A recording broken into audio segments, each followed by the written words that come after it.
High blood pressure হইতেছে, diabetes হইতেছে, high cholesterol হইতেছে। পুরুষদের জন্য সমস্যা হয়েছে, মহিলাদের বাচ্চা কনসেপ্ট হয় না। রাত 10টার পরে কিছু কাজ করা যাবে না আমাদের।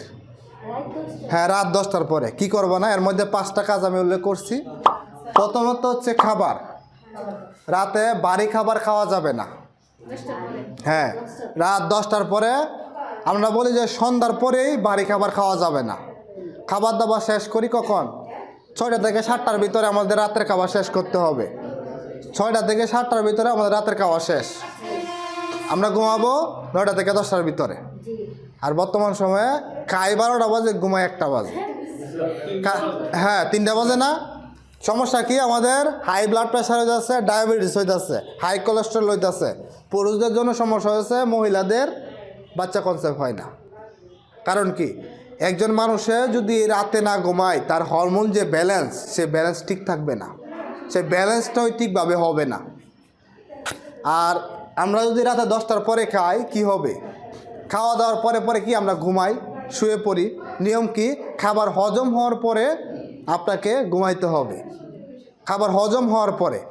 এখন আমি খাইলাম 10টা বাজে, আধা ঘন্টা সাথে সাথে কম্বলের ভিতরে গিয়ে আমরা শুয়ে ঘুমায় গেলাম। কি হইলো? খাবার কিন্তু আপনার পেটের মাঝে রয়ে গেল। যদি একজন মানুষ খাওয়ার পর পর শুয়ে থাকে, এটা হচ্ছে একটা স্টমাক, ঠিক আছে, পাকস্থলী। যখন আমরা শুই তখন আমাদের গাড় থেকে পেটটা মোটামুটি লেভেলে সমান থাকে। অনেকে বলবে, দেখবেন যে প্রচুর গ্যাস হইতেছে, প্রচুর গ্যাস হয়, গ্যাসের ট্যাবলেট খায়, তাদের গ্যাসের সমাধান হইতেছে না, কাজ হয় না। কারণ কি? সে 12টা বাজে খাইলো, 12টা বাজে ঘুমায় থাকলো। মূল কথা হচ্ছে আমাদের কমপক্ষে 2 ঘন্টা আগে খাবার খাইতে হবে। 2 ঘন্টা পরে যখন খাবার হজম হবে, দেন আমরা ঘুমাবো, শুয়ে পড়বো। আর আমাদের ঘুমাইতে হবে খুব আর্লিতে। আপনার যদি হরমোনাল ব্যালেন্স ঠিক না থাকে, আপনি মনে করলেন যে 1 দিন 2 দিন মাসে এটা সমস্যা হইতে পারে, কিন্তু আপনারা যদি রেগুলার এটাকে অভ্যাসে পরিণত করেন যে আমি 12টা বাজে খাবো আর ঘুমাবো হচ্ছে 1টা 2টা বাজে মোবাইল চাপাচাপি করে খাওয়ার পরে বসে, তখন কি হচ্ছে? মহিলাদের যে ওভুলেশনটা, মাসিকের পরে যে ওভুলেশন হয় বাচ্চা কনসেপ্ট করার জন্য, বা মাসিকটা ঠিক মতনে হয় না, এটা সমস্যা হয়। পুরুষদের ক্ষেত্রে পুরুষের টেস্টোস্টেরন লেভেল বাড়া যায়। একজন পুরুষের দেখা যায় অবেস হয়ে যায়, মোটা হয়ে যায়। আবার দেখা সকালবেলা কাজ করে তার বোরিং ফিল হয়। যে সমস্যাটা সবচেয়ে বেশি হয়, গ্যাস হয়ে যায়। গ্যাস হচ্ছে আমাদের যে স্টমাক থেকে ইন্টেস্টাইনে আসবে, পাকস্থলী দিয়ে বের হয়ে, ইন্টেস্টাইন দিয়ে বের হয়ে অ্যানাস দিয়ে পায়খানার সাথে বের হয়ে যাবে, কিন্তু এটা উপরের দিকে উঠে যায়। খাবার খাই যদি আপনি শুয়ে পড়েন, সেটা উপরের দিকে থাকবে, তখনই বলবে যে আমার বুক জ্বালাপোড়া করে, পেট পাপা, গ্যাস হয়ে থাকে, গ্যাসের ওষুধ খাইতে হয়েছে, সমস্যা থাকবেই। নিয়ম হচ্ছে আমরা সন্ধ্যা 6টা থেকে 7টার ভিতরে আমাদের রাতের খাওয়া শেষ, ঠিক আছে? এরপরে হচ্ছে যদি আপনি খান, তাহলে কি খাইতে পারেন? একটু পানি খাইতে পারেন শরবত করে, বা সালাদ খাইতে পারেন, বা একটু সবজি খাইতে পারেন, একটা ডিম খাইতে পারেন, যেটা হ্যাঁ হ্যাঁ এটা ভারী খাবার না, হালকা খাবার। 2 নম্বরে হচ্ছে কি, লেট করে ঘুমানো যাবে না। হ্যাঁ, এটা ধরেন যে বর্তমান সময়ে বলে যে এখন তো ডায়াবেটিস জ্বরের মতো হয়ে গেছে, মন চাইলে ডায়াবেটিস হয়ে যায়। কারণ কি? এই যে আমাদের তো ঘুম ঠিক নাই গা।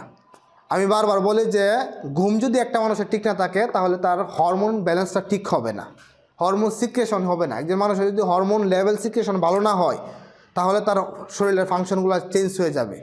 যেমন একজন মানুষের না ঘুমাইলে তার সমস্যাটা সবচেয়ে বেশি হয় diabetes, hypertension, high cholesterol, heart attack, stroke, high pressure, সবই সমস্যা হয় যদি না ঘুমায়। তাহলে আমাদের হরমোনটা, যেমন ইনসুলিন একটা হরমোন, ইনসুলিন ব্যালেন্সটা যদি আপ ডাউন করে সমস্যা হয়, তখনই কিন্তু একজন মানুষের ডায়াবেটিস হয়ে যায়, ঠিক আছে?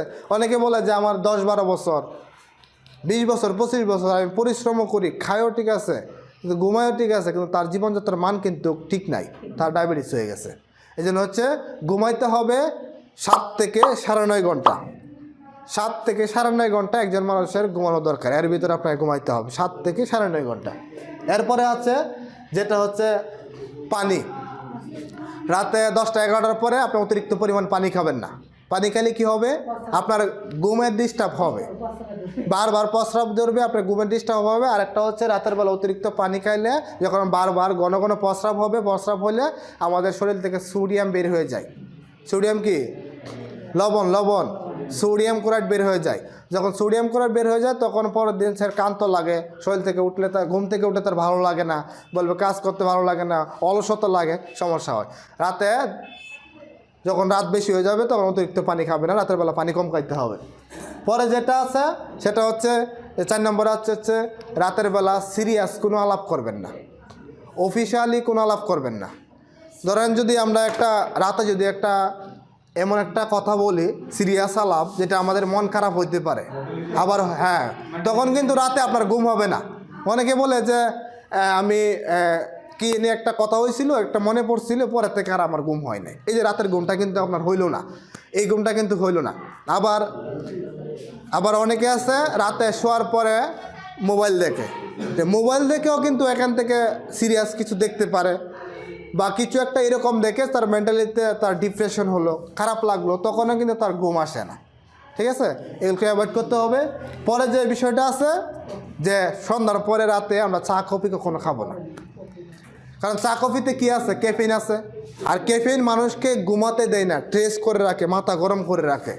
ঠিক আছে, রাতের বেলায় কখনো চা কফি খাবেন না। আপনি দিনের বেলা 1টা অথবা 2টা চা কফি খাইতে পারেন, সেটা হচ্ছে চিনি ছাড়া, উইদাউট চিনি কখনোই খাওয়া যাবে না। অবশ্যই এই 5টা জিনিস মানতে হবে। এছাড়া হচ্ছে আপনাকে সকাল সকাল ঘুম থেকে উঠতে হবে, এক্সারসাইজ করতে হবে, পর্যাপ্ত পরিমাণ শাকসবজি খেতে হবে।